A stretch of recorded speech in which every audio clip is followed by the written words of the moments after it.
자, 기도하겠습니다.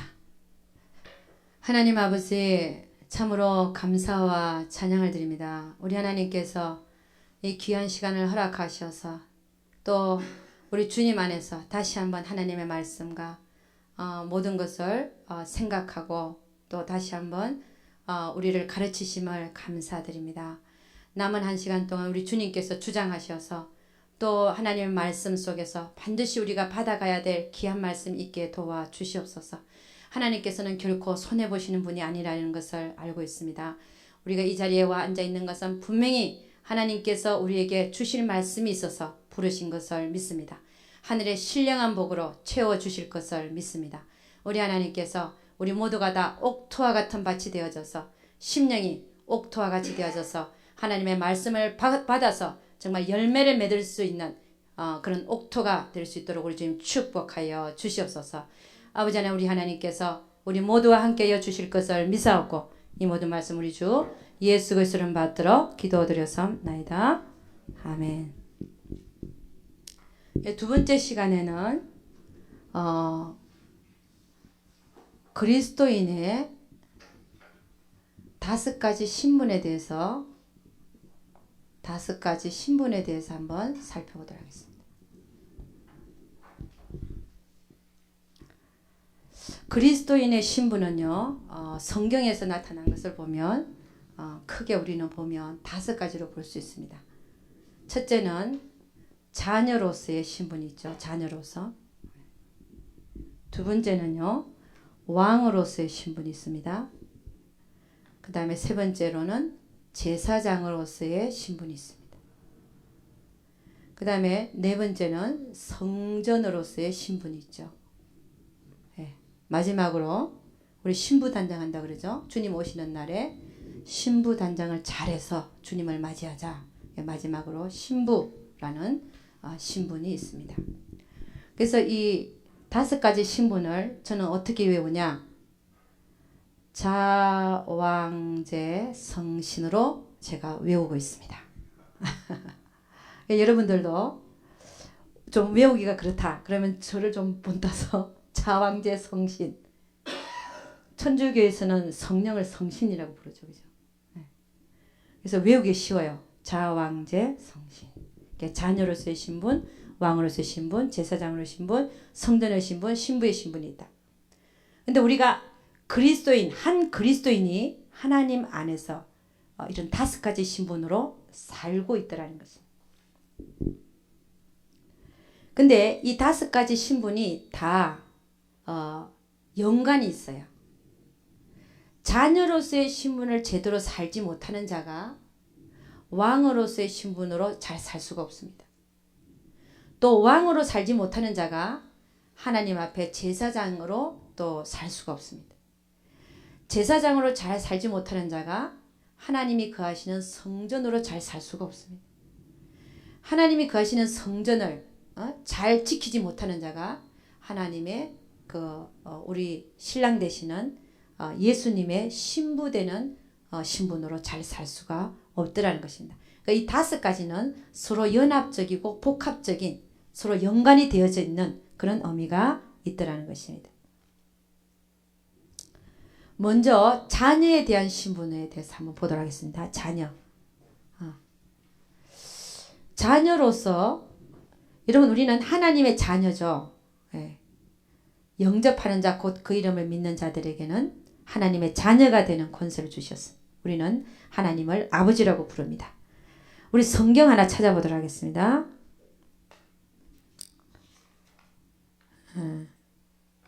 히브리서 12장 9절입니다. 히브리서 12장 9절. 성경 말씀이 제일 중요하죠. 그래도 히브리서 12장 9절입니다. 네, 다 같이 시작. 또 우리 육체의 아버지가 우리를 징계하여도 공경하였거든 하물며 모든 영의 아버지께 더욱 복종하여 살려 하지 않겠느냐. 우리를 낳아주신 육체의 아버지가 우리를 때로는 징계하죠. 그럼에도 불구하고 우리는 그 육체의 아버지를 공경했고 그 뜻에 순종하고 복종하려고 애를 썼다 이 말이죠. 그랬으면 육체 아버지한테도 그렇게 하는데 하물며 모든 영의 아버지 창조주 하나님, 우리의 영원하신 하나님, 영은 영원히 살잖아요. 모든 영의 아버지, 영원히 우리에게 아버지 되는 그분께는 더 복종해서 살아야 되지 않겠느냐, 이 말을 하고 있습니다. 여러분, 우리는 하나님의 자녀로서의 신분을 제대로 가지고 사는 데 있어서 누림이라는 측면이 있고, 그 다음에 의무와 책임이라는 측면이 있습니다. 우리는 늘 자녀로서 누리기만 원하고 복만 받기를 원하는데, 그런 게 아니라 또 자녀로서 우리가 하나님 앞에 해드려야 될 의무와 책임도 있더라는 것입니다.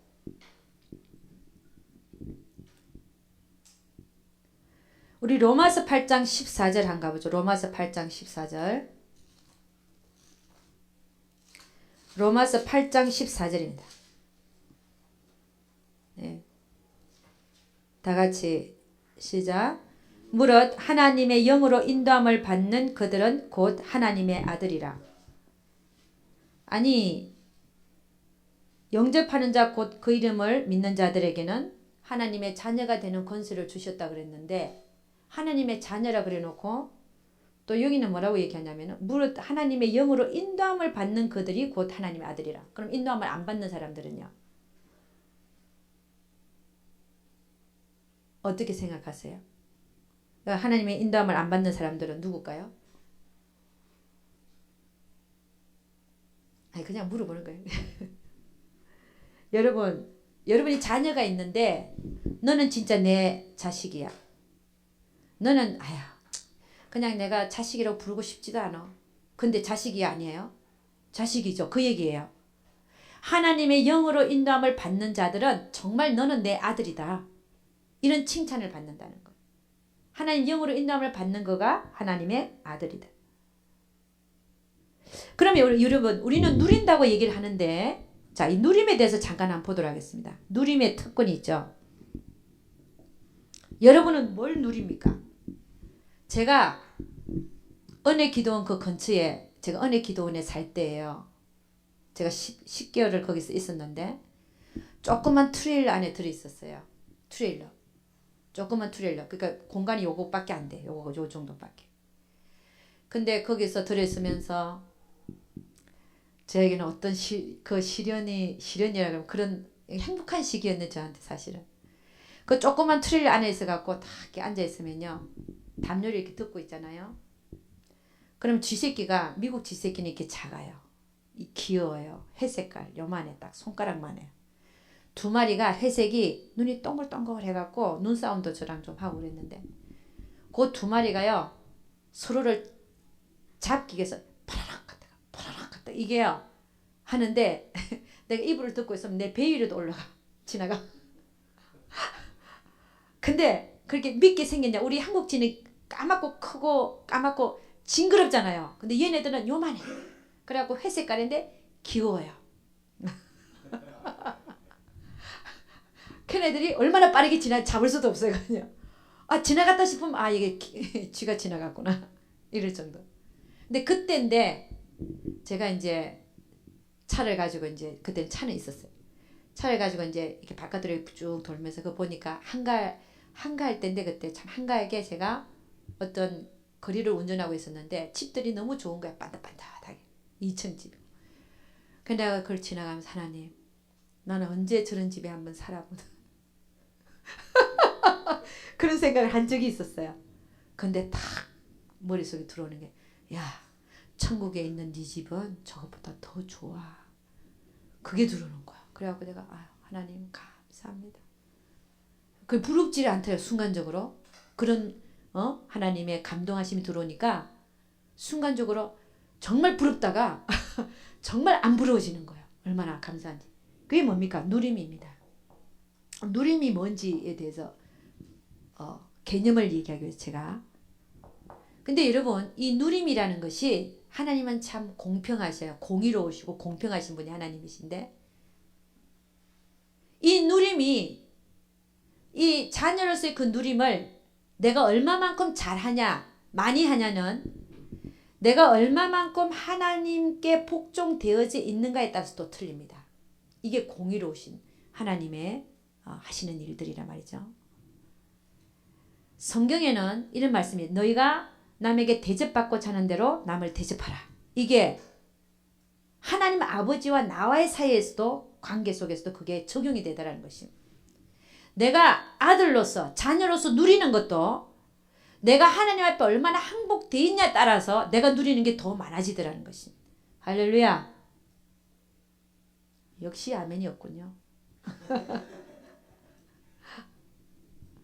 그래서 여러분 우리가 하나님의 자녀로서 많이 누리려면 어떻게 해야 돼요? 하나님 안에서 내가 정말 자유하려면 어떻게 해야 돼요? 하나님 앞에 내가 더 많이 복종되어져 있고 항복되어져 있고 내가 버려져야 더 많이 누릴 수 있습니다. 할렐루야. 그렇지 않습니까? 누린다는 것이. 그래서 당자의 얘기를 보면요. 둘째는 돈 갖고 가버리고 나중에 돌아왔는데 그 아버지가 하는 얘기가 그 큰아들이 하는 얘기가 그래요. 아니 아버지는 내가 아버지하고 항상 있으면서 아버지 애를 먹인 적도 없고 집을 나간 적도 없고 그랬는데 내 친구를 위해서는 양새끼 염소새끼 한 마리도 안 잡더니 아버지 재산을 갖고 나가서 당진한 둘째가 돌아왔는데 왜 나한테는 그렇게 안 하고 동생한테는 그렇게 하냐. 그랬더니 아버지가 뭐라 그래요. 야 내가 너와 함께 너는 나와 함께 항상 있어서 모든 것이 네 건데 너 왜 그런 말을 하냐 이거죠. 그 얘기는 뭡니까? 실제 그 형이 그걸 누리지를 못한 거예요. 모든 게 주어져 있는데 누리지 못한 게 누구 책임입니까? 형 책임이에요. 그 사람 책임이에요. 우리도 마찬가지입니다. 모든 특권이 우리에게 다 주어져 있다는 거예요. 자녀로서의 특권이 다 주어져 누릴 수 있는 특권이 주어있는데 누리지 못하는 이유가 뭐라고요? 우리가 하나님 앞에 항복되어 있지 않기 때문에 그렇습니다. 아멘입니까? 그래서 천국은 침노하는 자의 것이라고 했어요. 우리가 하나님 앞에 굴복되어지고 항복되어지고 정말 그런 만큼 내가 하나님 안에서 누릴 수 있다는 사실을 깨달을 수 있기를 주의 이름으로 축원합니다. 그래서 하나님의 영으로 인도함을 받는 자가 내 아들이라 그러는 거예요. 내 아들. 내 마음대로 사는 자가 아니고요. 그런 자라야 완전히 누릴 수 있습니다. 그 다음에요. 자녀로서의 의무와 책임이라는 게 있죠. 우리 로마서 8장 17절 한가 봅니다. 로마서 8장 17절 거기 우리 펴놓은 데 아마 있을 것 같아요. 로마서 8장 17절 예, 다 같이 시작. 자녀이면 또한 후사 곧 하나님의 후사요 그리스도와 함께한 후사니 우리가 그와 함께 영광을 받기 위하여 고난도 함께 받아야 될 것이니라. 그러니까 우리가 후사라 그랬잖아요. 하나님의 후사. 그럼 우리도 뭔가를 받기 위해서는 후사는 뭔가를 받잖아요. 그 받기 위해서 그와 함께 영광을 받기 위해서는 주님도 영광을 받은 이유가 뭡니까? 빌립보서 2장 5절에서 11절 모든 입으로 그를 주라 신하여 영광을 하나님께 돌리겠다.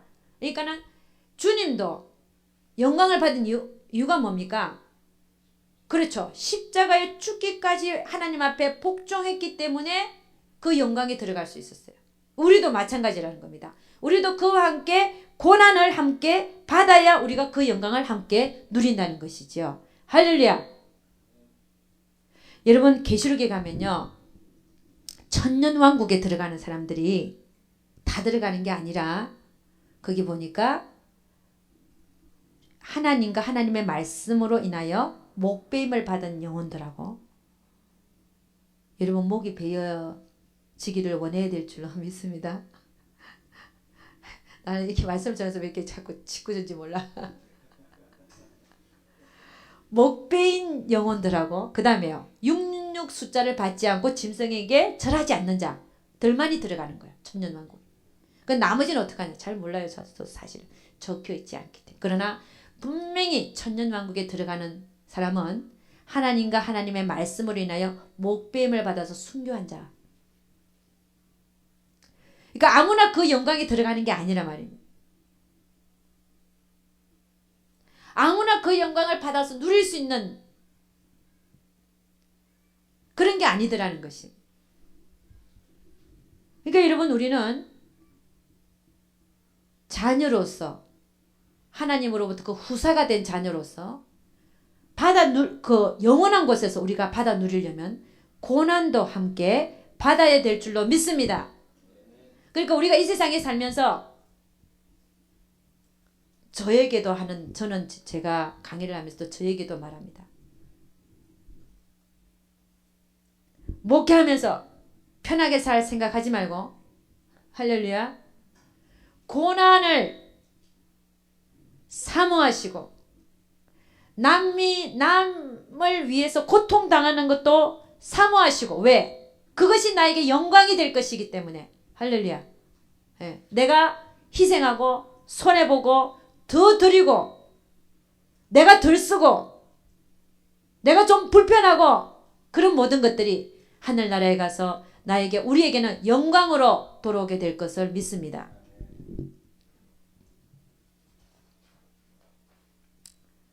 그래서 여러분, 우리는 하나님의 자녀로서 우리가 누릴 수 있는 것과 또 우리가 그 영광을 받기 위해서 고난도 함께 받아야 될 그런 의무와 책임들이 있더라는 것입니다. 두 번째는 왕의 신분에 대해서 한번 보도록 하겠습니다.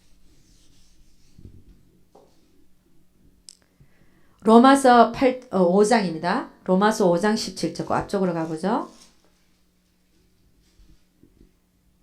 로마서 5장 17절입니다. 다 같이 시작.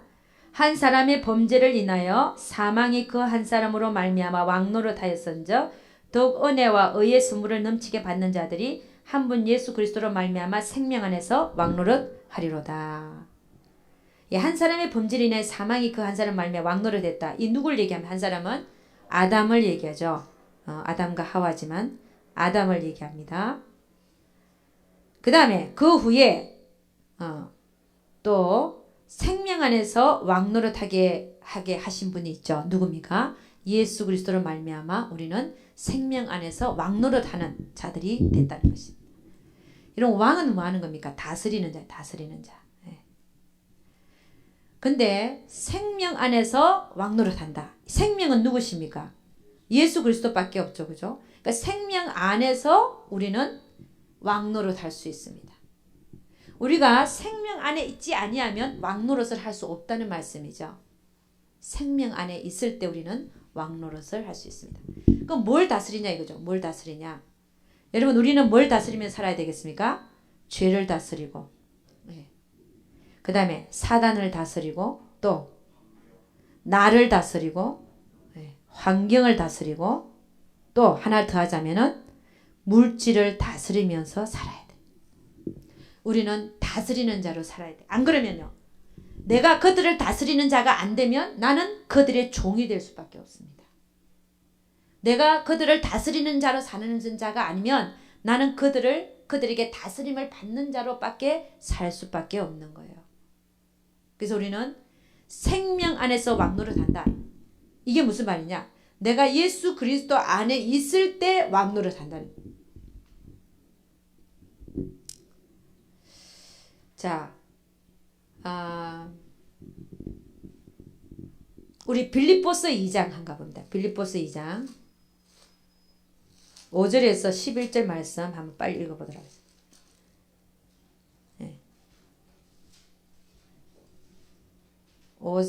2장 5절에서 11절 말씀.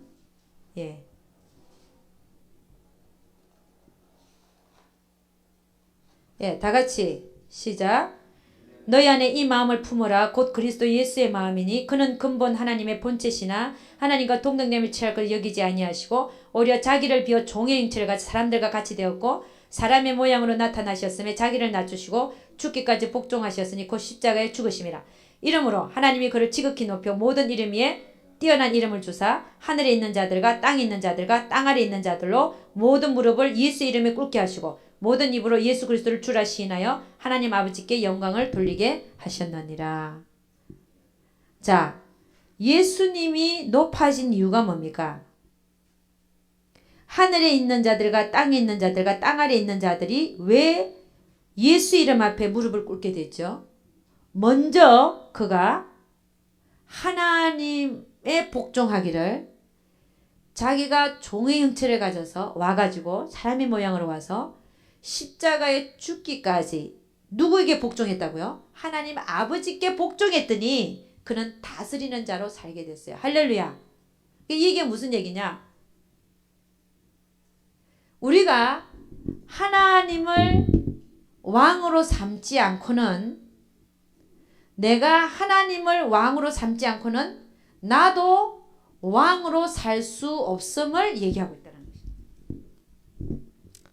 내가 하나님을 왕으로 삼지 않으면 나도 왕으로서 살 수 없는 것을 얘기하다라는 것입니다. 근데 그 왕은 뭘 다스리면서 산다고요? 죄를 다스리고 사단을 다스리고 나를 다스리고 환경을 다스리고 물질을 다스리는 그런 왕으로서 살아야 되는데, 그렇게 살려면은 내가 하나님을 왕으로 먼저 삼고 살아야 내가 그들을 다스릴 수 있더라는 것입니다. 그러면 왜 우리는 왕으로 살지 못하냐? 보니까 예수님이 그 모든, 예수라는 이름 앞에 모든 것이 무릎을 꿇게 된 이유가 예수가, 그러니까 하나님 앞에 하나님께 복종했기 때문이죠. 그럼 우리는 왜 왕으로 살지 못하냐? 예수님은 이걸 다른 말로 표현하면 하나님께 죽기까지 복종했다. 나를 잃어버리지 않고는, 나를 버리지 않고는 결코 우리는 왕으로 살 수가 없습니다. 이 얘기가 무슨 얘기냐? 자기를 포기하지 않고는, 자기 뜻을 자기를 포기하지 않고는 결코 나는 왕으로 살 수 없습니다.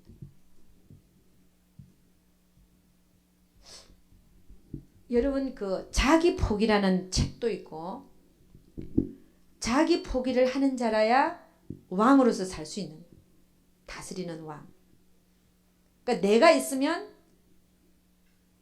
있으면 어때요? 나는 이런 죄와 사단과 나와 환경, 물질의 종으로밖에 살 수가 없는데, 내가 잃어버려져야 나는 다스리는 왕으로 살 수 있더라는 것입니다. 여러분, 이건 저의 이제 경험인데,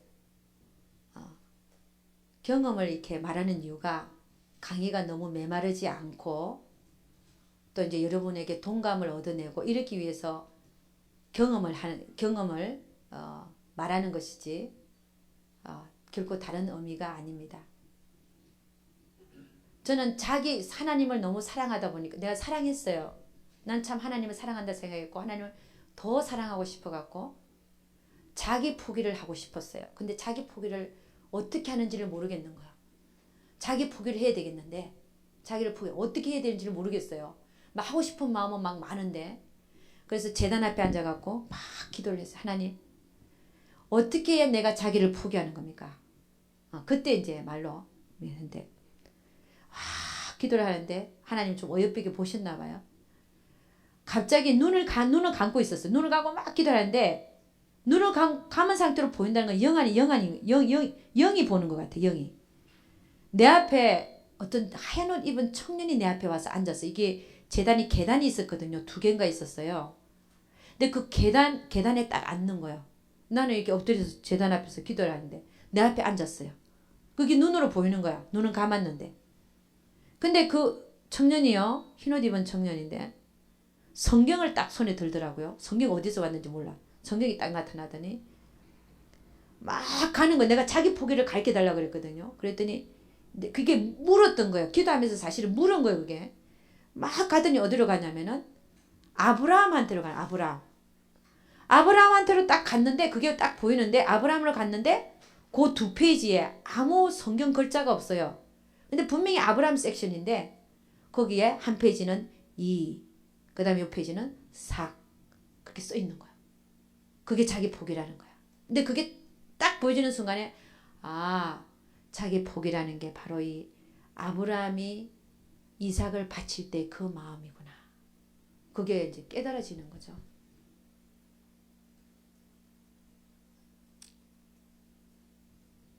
그러니까 자기 포기라는 게 아브라함이 이삭을 바칠 때 그 마음.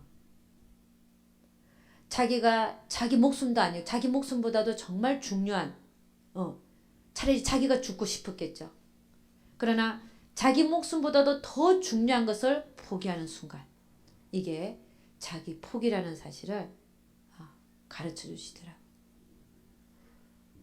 그러니까 자기를 잃어버리는 거, 자기를 포기하는 것이 무엇인지 그럴 때에만이 우리는 왕으로서의 삶을 살 수 있다는 것입니다.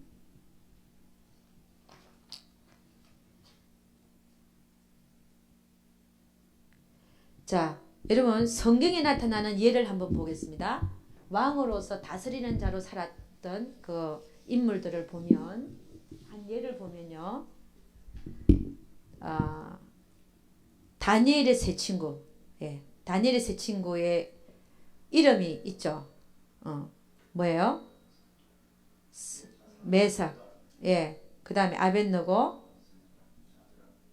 그 다음에 사드락, 아벳느고, right? 메삭, 아벳느고, 사드락. 요 세 친구가 풀무불, 평상시보다 7배나 뜨거운 풀무불에 던져 넣겠다 그래도 그들은 뭐라 그랬어요? 처음에는 우리가 믿는 하나님이 우리를 구원해 내실 것이다. 그러나 그리 아니하시라 할지라도 우리는 그 금신상, 느부갓네살이 세워놓은 금신상에게 절하지 않겠다. 이게 뭡니까?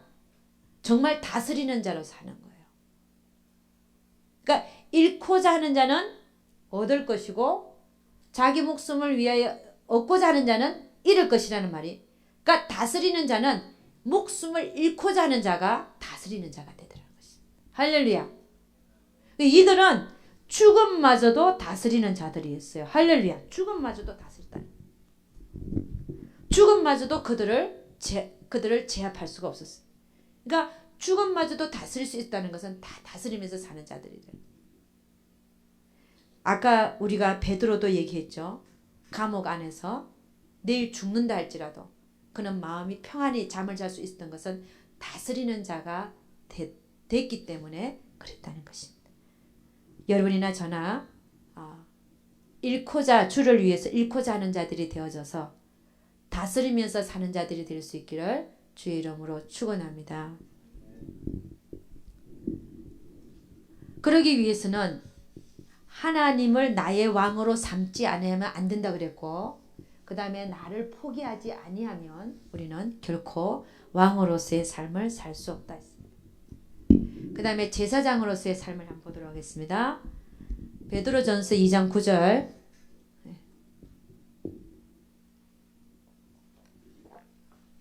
강의가 조금 늘어지는 느낌이 있는데 좀 빨리빨리 진행하도록 하겠습니다. 베드로전서 2장 9절입니다.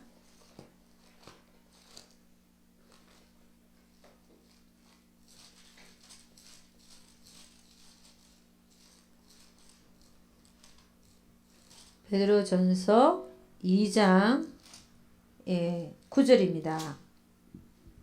다같이 시작. 오직 너희는 택하신 족속이요 왕같은 제사장들이요 거룩한 나라요 그의 소유된 백성이니 이는 너희를 어두운 데서 불러내어 그의 기이한 빛에 들어가게 하신 자의 아름다운 덕을 선전하게 하려 하심이라. 너희는 왕같은 제사장이라 그랬습니다. 그러니까 왕의 신분으로 사는 자라야 제사장의 신분을 살 수 있다는 것입니다. 죄를 못 다스리고 나를 못 다스리고 환경을 못 다스리고 사단을 못 다스리고 물질을 못 다스리는데 어떻게 제사장의 삶을 살겠냐 말씀입니다. 왕의 신분으로 사는 자라야 하나님을 섬기는 제사장의 온전한 제사장의 삶을 살 수 있더라는 것입니다.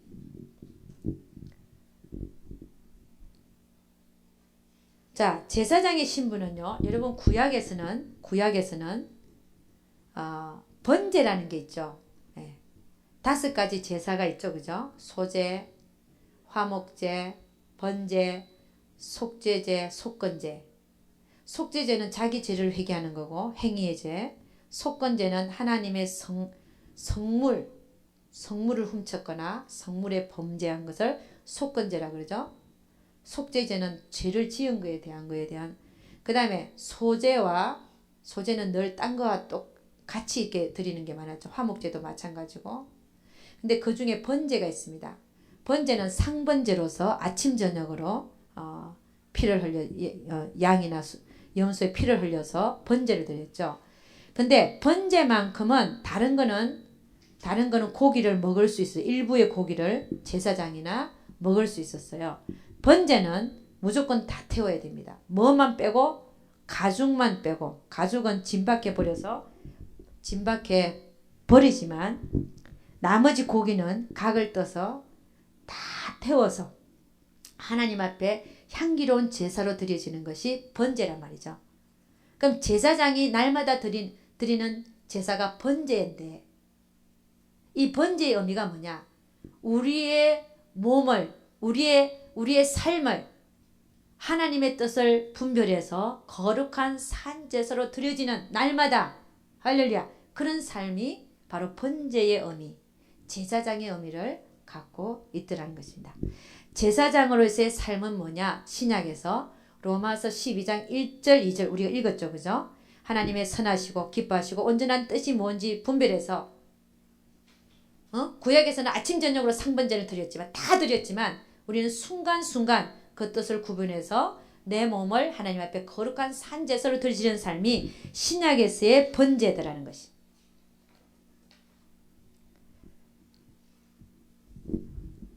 그래서 여러분, 로마서 12장 2절 보니까 너희는 이 세대를 본받지 말고 오직 마음을 새롭게 함으로 변화를 받아 하나님의 선하시고 기뻐하시고 온전한 뜻이 무엇인지 분별해서 너희 몸을 하나님이 기뻐하시는 거룩한 산제사로 드리라. 이것이 너희의 드릴 영적 예배니라. 너희는 이 세대를 본받지 말라 그랬습니다. 제사장으로서의 신분을 잘 살려면은 이 세대를 본받지 말아야 돼.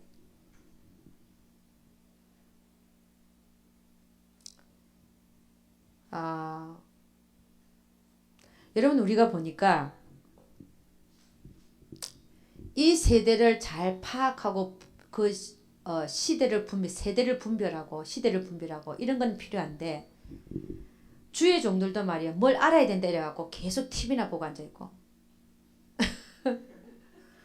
신문은 다 사서 보고, 이게 빠지는 거예요. 그게 사실은 알아야 된다 그래서 봤는데 계속 빠지는 거야. 이제 드라마도 그렇고 밤새도록 연속극 보고 그 다음 아침에 설교하고 이런 모습들이 있더라는 거예요. 없는 게 아니에요. 그러니까 우리가 조심해야 될 게 뭐냐? 이 세대를 본받지 말고 거룩하게 구별되어져야 될 줄로 믿습니다. 그러니까 그런 거 조심하자는 거예요. 혹시 그럴 수 있으니까 주의 종들도 하나는 신문을 들고 한쪽에는 하나는 성경을 들어라. 맞는 말이에요. 근데 치중은 어디에 해야 되겠습니까? 성경 쪽이 성경 쪽. 응? 그러니까 우리 목사님은 뭘 몰라. 모르는 게 사실 좋습니다. 왜냐? 이 세대를 본받지 않으려면 모르는 게 많아야 돼요. 세상적으로 아는 건 누가 더 잘합니까? 성도가 만약 당연히 세상에 나가서 부딪히고 사니까. 응? 목사님은 늘 성전에서 말씀 연구하고 기도하는데 어떻게 세상을 잘 알 수 있게? 그 요구하는 게 그게 이상한 거예요. 그 괜히 싸우자고 요구하는 거예요. 그거는. 그래 안 그래요? 주의 종은 하나님과 교통하면서 하나님 말씀 잘 묵상하고 하나님 말씀 진리만 잘 전해도 그 할 일이 얼마나 많은데, 기도하고 전도하고 언제 세상에 가서 세상이 이런지 들여다보고 저는 이제 가서 간섭하고 이래갖고 언제. 우리 인간은요 시간이 제한되어 있어요. 그리고 마음에 들어오는 것도 제한되어 있다고. 그게 세상 것으로 채워보십시오. 언제 하나님의 것으로 채웁니까? 할렐루야. 네, 저에게 동의해 주시면 감사하겠습니다. 할렐루야.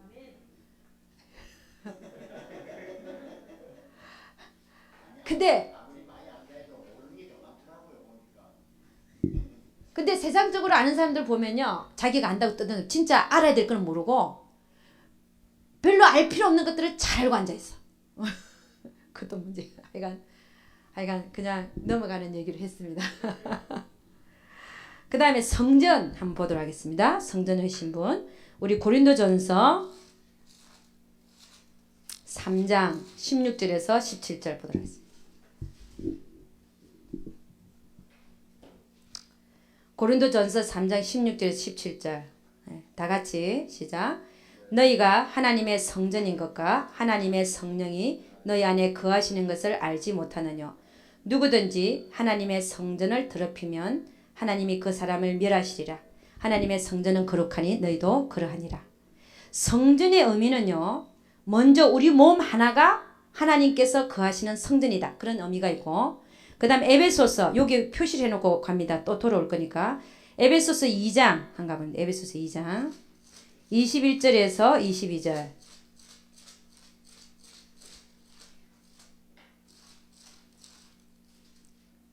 2장 21절에서 22절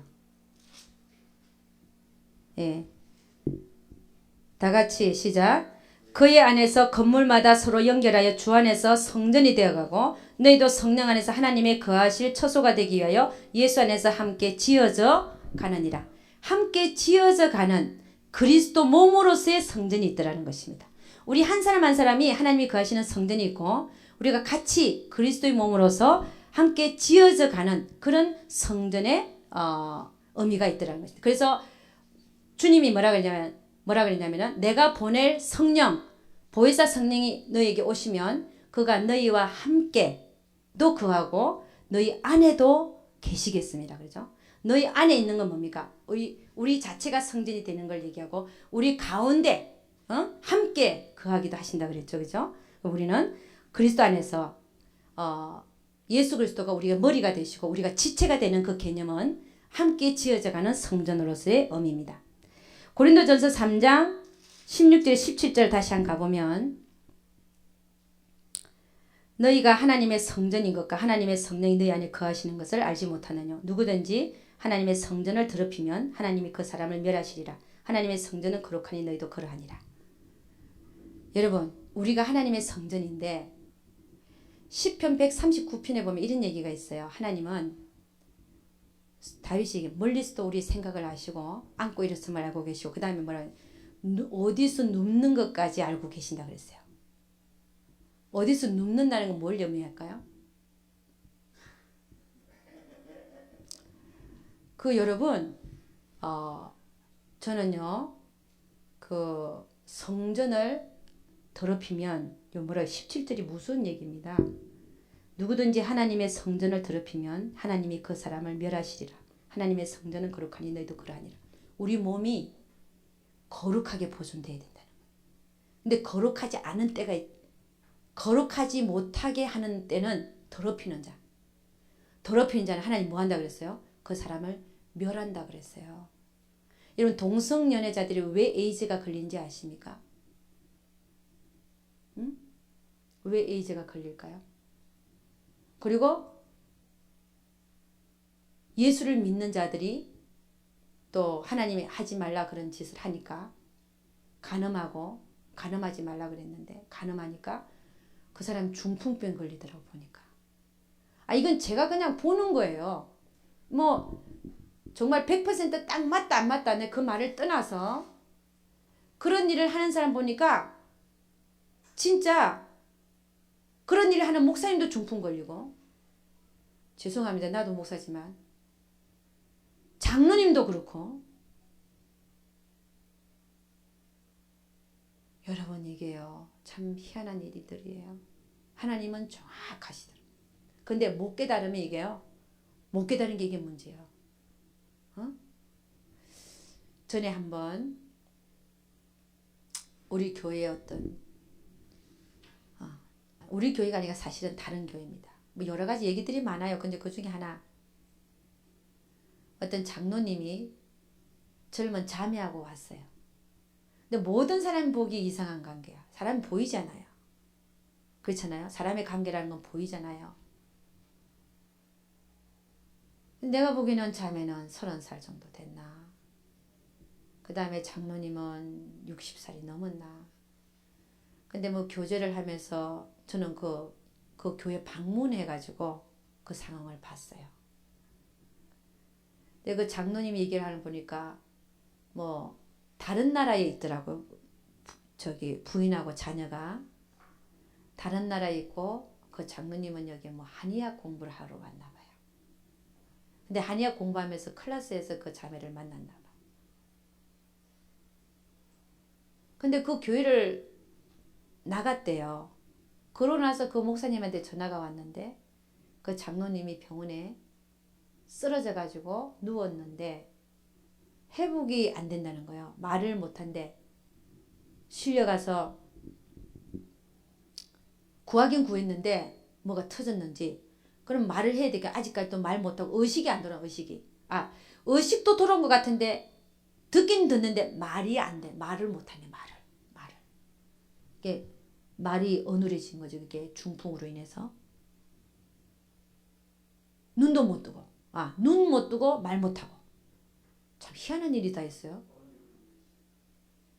그게 뭐 한 1년도 안 됐어요. 여러분 그래서 그 목사님이 그 자매를 불러놓고 그 자매가 왔대요. 기도해 달라고. 근데 그 자매한테 불러놓고 얘기를 했대요. 하나님은 이런 분이시다. 혹이라도 잘못된 관계 속에 있으면 빨리 되돌이키라. 그런 얘기를 했답니다.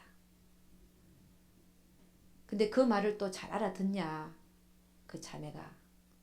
응?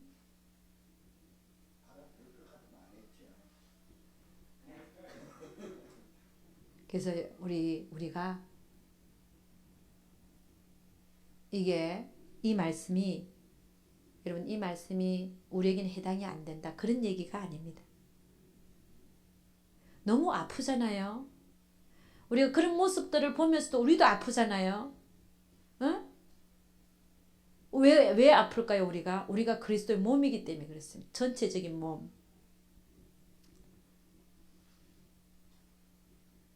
그들이 회개하고 돌아오기를 하나님이 원하시고 징계하지 않는 자는 사생하라 그랬는데 사랑하기 때문에 징계하시는 거 아닙니까? 그럼 빨리 잘 깨닫고 돌아와야죠. 그래 갖고라도 남은 인생이라도 제대로 살아야죠. 할렐루야. 그래서 여러분 우리 몸은 하나님이 거하시는 거룩한 성전입니다. 그거를 거룩하게 지킬 수 있는 여러분과 제가 될 수 있기를 주의 이름으로 축원합니다. 그 다음에 마지막으로요. 신부의 되는 신분을 한번 보도록 하겠습니다. 계시록 19장 7절에서 8절 한번 가보도록 하겠습니다. 계시록 19장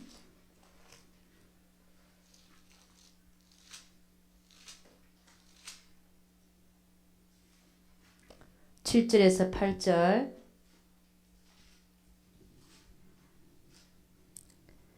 다 같이 한번 읽으면 시작.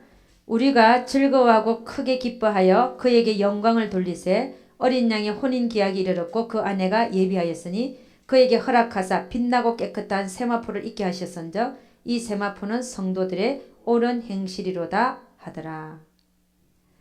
여러분 우리가 신부로서의 준비가 두 가지가 있습니다. 첫째는 기름 준비죠. 열처녀 기름 준비 얘기가 나오죠. 두 번째는 세마포 입는 행위. 세마포를 입고 기다리는 행위입니다. 세마포를 거기서 뭐라 그랬어요? 성도들의 옳은 행실. 세마포 입는 행위가 뭐냐면 옳은 행실로 하나님께 영광을 돌려드리라 그랬죠. 옳은 행실. 성도들의 옳은 행실을 세마포를 입는다 이렇게 표현한다는 겁니다. 그러니까 마지막 때 주님이 언제 오실지 모르는데 우리가 해야 될 게 뭐냐면 기름 준비하고 세마포를 입고 있어야 되더라는 것입니다. 여러분 열처녀가 5명은 기름 준비를 많이 했고 충분히 해서 주님 오실 때 불을 밝혀 들고 있었죠.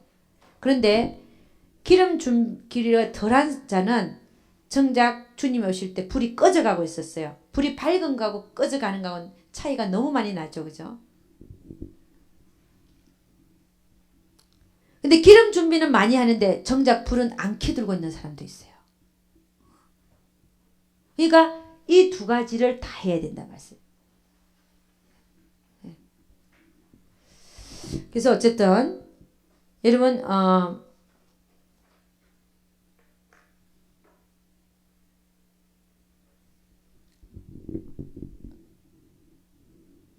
기름 준비라는 게 뭐겠습니까? 성경 읽고 기도하고 그런 게 기름 준비죠. 그러면 세마포는요. 내가 기도 많이 했고 성경 많이 본다고 해서 옳은 행실을 하던가요? 이게 중요한 얘기입니다. 지금. 기름 준비가 덜 된 자가 하나님 앞에 옳은 행실을 할 수가 없어요. 그건 사실이에요. 사실은. 그러나 기름 준비를 많이 했다 할지라도 정작 불은 안 켜들고 있는 사람이 있을 수가 있다는 것이. 그러니까 여러분 우리는 이 두 가지를 다 하고 신랑 대신 주님을 기다리고 있어야 될 줄로 믿습니다. 예.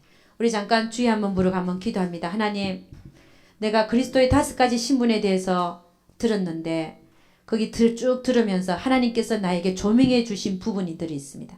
주의 한번 부르고 하나님, 내가 이 면이 부족했고 또 내가 그렇게 살지 못한 것은 내가 아직도 내가 이런 모습들이 있기 때문에 잘못 살았습니다. 한번 기도하겠습니다. 주의 한번 부르고 기도하실 때 하나님의 음성을 들을 수 있는 여러분과 제가 되기를 주의 이름으로 축원합니다.